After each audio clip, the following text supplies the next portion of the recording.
జరిగింది. ఈ దశలో వచ్చిన తర్వాత కూడా, ఈ మెట్టుకు వచ్చిన తర్వాత కూడా నాకుండే నలుగుడు నాకుంది, నాకుండే శోధన నాకుంది, నాకుండే ప్రెషర్ నాకుంది.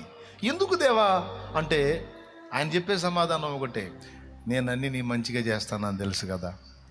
ఇంతకుముందు అనుమతించినవి కొంత పరిమళానికి దారితీస్తే ఇప్పుడు అనుమతించినవి విస్తారమైన పరిమళానికి దారితీస్తాయి.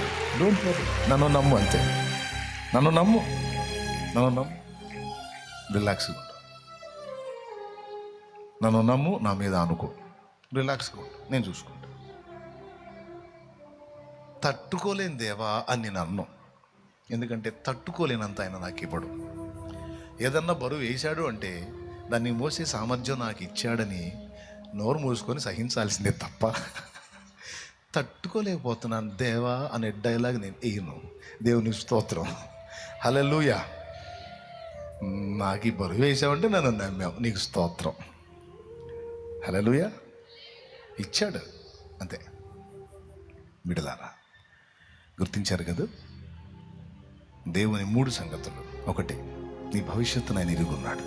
2, నీకు ఇచ్చిన సామర్థ్యతలు, నీ భవిష్యత్తు నీకు తెలియదు, ఆయన తెలుసు. నీకున్న సామర్థ్యాలు నీకు తెలియదు, ఆయన తెలుసు. అంతేకాదు, నువ్వు ఏ మోతాదులో మొయ్యగలవో, ఎంత శోధన తట్టుకోగలవో అది కూడా ఆయనకు తెలుసు. ఈ 3 ఎరిగి ఉన్న దేవుడు అన్నీ సమకూర్చి నీ మేలుకే జరిగిస్తూ ఉన్నాడు. దాని రిజల్ట్ అనేది ఫ్యూచర్లో ఇంకా కొంతకాలంలో నువ్వు పొందుతావు, నేను పొందుతా. ఈ నమ్మిక గలవారమై ప్రభు వైపు చూస్తూ, ఎందుకంటే నీలో ఉన్నవి ఆయనే తీయాలి బయటికి, ఆయనే తీయాలి బయటికి, ఆయనే తీర్చిదిద్దాలి. ఆయన వైపు చూసినప్పుడే నా లైఫ్ ఇలాగా ధన్యమైంది. మీకు కూడా చెప్తున్నాను, అటే చూడండి.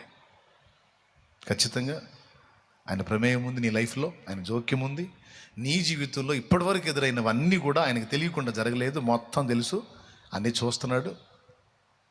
తప్పకుండా ఇవన్నీ కూడా నీకు ఫేవర్గా మారేటట్టు ఆయన చేయబోతున్నాడు, అందుకే రప్పిస్తాడు.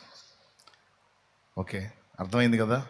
అలాంటి పరిస్థితులు నీకు సిద్ధపరచకపోతే అసలు ఈ కొలిమే రాదు నీకు. కొలిమి వచ్చిందంటే నువ్వు లైన్లో ఉన్నావు, ఆయన చేతుల్లో ఉన్నావు. ధైర్యంగా ఉండవు, విశ్వాసంతో ఎదుర్కో.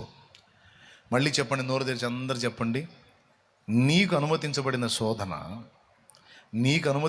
శోధన అది నీ మేలుకా కీడుకా? డౌట్